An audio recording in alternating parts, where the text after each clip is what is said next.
Hello dear friends, स्वागत है आपका अपने यूट्यूब चैनल एसडी एजुकेशन पे।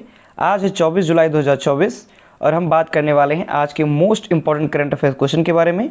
अगर वीडियो पर आप पहली बार आए हैं तो प्लीज़ वीडियो को लाइक करें, अपने दोस्तों के साथ वीडियो को अधिक से अधिक शेयर करें और हमारे चैनल को सब्सक्राइब भी करें ताकि आने वाली कोई भी वीडियो हो उसकी नोटिफिकेशन आप तक तुरंत पहुँच सके। तो चलिए शुरू करते हैं हम अपने आज के पहले क्वेश्चन के साथ। आज का हमारा पहला क्वेश्चन है, हाल ही में राष्ट्रीय प्रसारण दिवस कब मनाया गया? यानी कि जो नेशनल ब्रॉडकास्टिंग डे है ये कब मनाया गया? तो ए ऑप्शन है 20 जुलाई, बी ऑप्शन है 21 जुलाई, सी ऑप्शन है 23 जुलाई और डी ऑप्शन है 24 जुलाई। तो इस प्रश्न का सही जवाब है ऑप्शन नंबर सी, यानी कि प्रत्येक वर्ष 23 जुलाई को राष्ट्रीय प्रसारण दिवस मनाया जाता है। आप यहाँ पे देख सकते हैं राष्ट्रीय प्रसारण दिवस 2024 यानी कि नेशनल ब्रॉडकास्टिंग डे। भारत में हर साल 23 जुलाई को राष्ट्रीय प्रसारण दिवस मनाया जाता है। 1927 में इसी दिन यानी कि 23 जुलाई को ही 1927 में इंडियन ब्रॉडकास्टिंग कंपनी ने बॉम्बे यानी कि जिसे हम मुंबई के नाम से जानते हैं से भारत का पहला प्रसारण शुरू किया था। यानी इंडियन ब्रॉडकास्टिंग कंपनी जो थी IBC, इसने क्या किया था? बॉम्बे यानी कि मुंबई से भारत का पहला रेडियो प्रसारण शुरू किया था। आगे अगर हम बात करें तो गुलियल्मो मार्कोनी, जिन्हें हम मार्कोनी के नाम से जानते हैं, इन्होंने 1895 में पहला व्यवहारिक रेडियो प्रसारण उपकरण बनाया था। यानी कि रेडियो की जो खोज है वो मार्कोनी ने की थी। कब? 1885 में। और फिर 1909 में इनको नोबेल पुरस्कार से सम्मानित किया गया था। बढ़ते हैं अपने नेक्स्ट क्वेश्चन की तरफ। हमारा अगला क्वेश्चन है, हाल ही में अंतर्राष्ट्रीय चंद्र दिवस कब मनाया गया? यानी कि अंतर्राष्ट्रीय चंद्र दिवस यानी इंटरनेशनल मून डे कब मनाया गया? तो ए ऑप्शन है 18 जुलाई, बी ऑप्शन है 20 जुलाई, सी ऑप्शन है 19 जुलाई और डी ऑप्शन है 21 जुलाई। तो इस प्रश्न का सही जवाब है ऑप्शन नंबर बी, यानी कि प्रत्येक वर्ष 20 जुलाई को अंतर्राष्ट्रीय चंद्र दिवस मनाया जाता है। आप यहाँ पे देख सकते हैं जुलाई 20 इंटरनेशनल मून डे, यानी कि प्रत्येक वर्ष अंतर्राष्ट्रीय चंद्रमा दिवस अपोलो 11 मिशन के साथ चंद्रमा पर पहली बार मानव उतारने की वर्षगांठ के रूप में मनाने के लिए 20 जुलाई को दुनिया भर में प्रतिवर्ष क्या है? अंतर्राष्ट्रीय चंद्रमा दिवस मनाया जाता है। यानी कि अंतर्राष्ट्रीय चंद्रमा दिवस जो मनाया जाता है, इसके मनाए जाने का कारण क्या है कि 20 जुलाई को ही अपोलो 11 नाम का एक मिशन था, इसके तहत चंद्रमा पर पहली बार मनुष्यों को उतारा गया था या मनुष्यों को भेजा गया था। उसी की वर्षगांठ को मनाने के लिए 20 जुलाई को प्रत्येक वर्ष दुनिया भर में अंतर्राष्ट्रीय चंद्रमा दिवस मनाया जाता है। इसे इंटरनेशनल मून डे भी के नाम से भी जानते हैं। बात करते हैं तो इस दिवस के मनाने का उद्देश्य क्या है?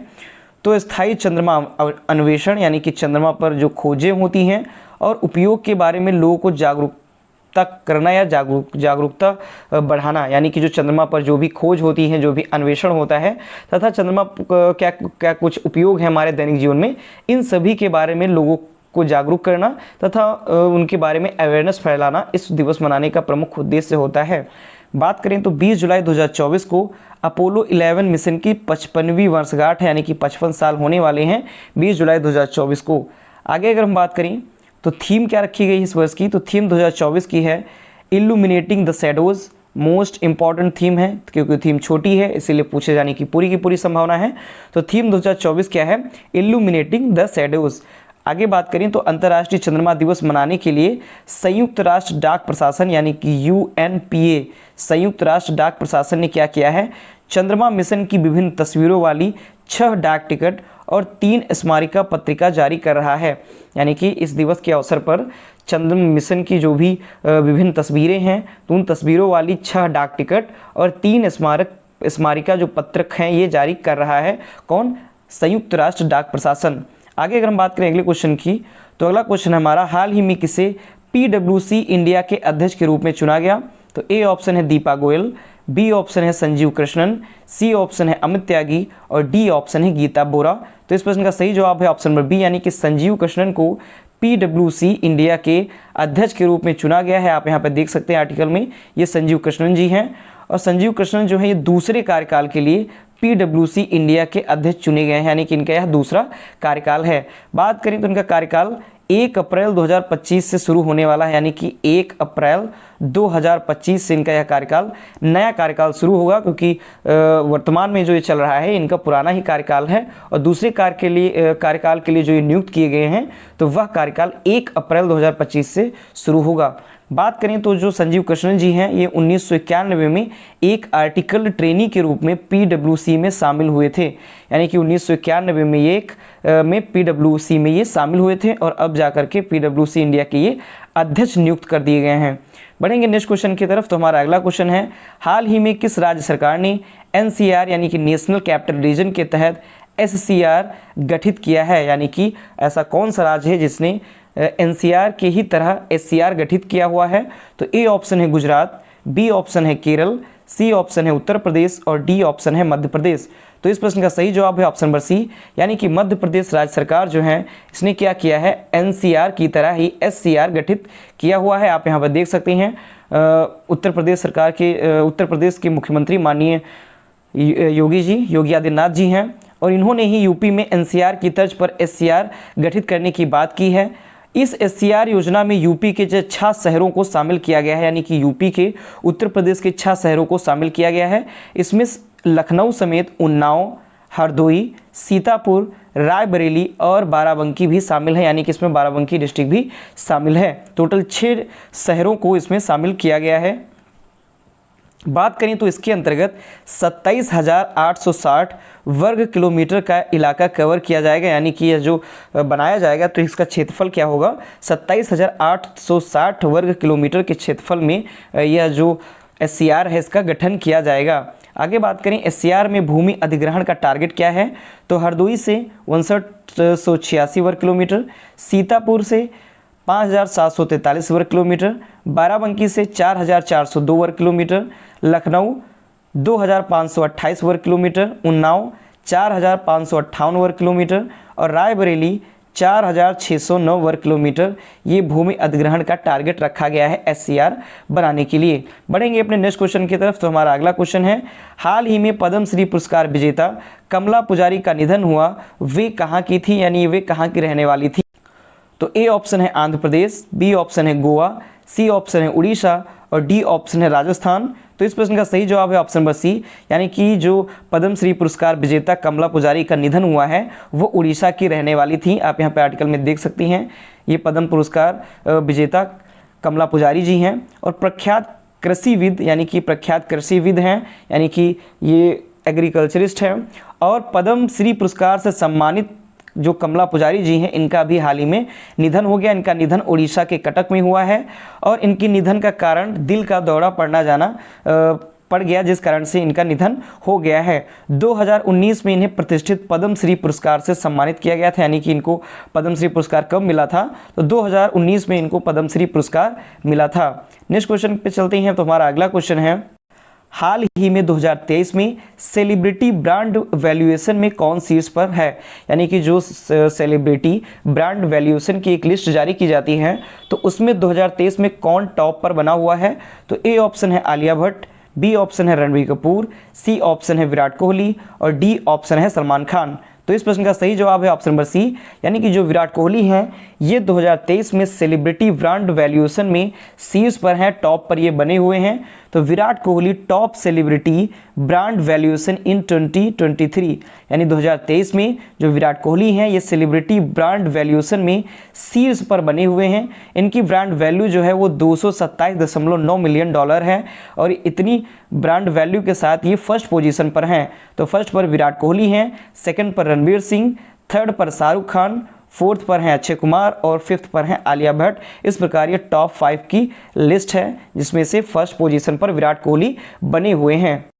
अब बढ़ेंगे हम अपने अगले क्वेश्चन की तरफ। हमारा अगला क्वेश्चन है, हाल ही में केंद्र सरकार ने कहा एक नए सैन्य एयरबेस को मंजूरी दी हुई है?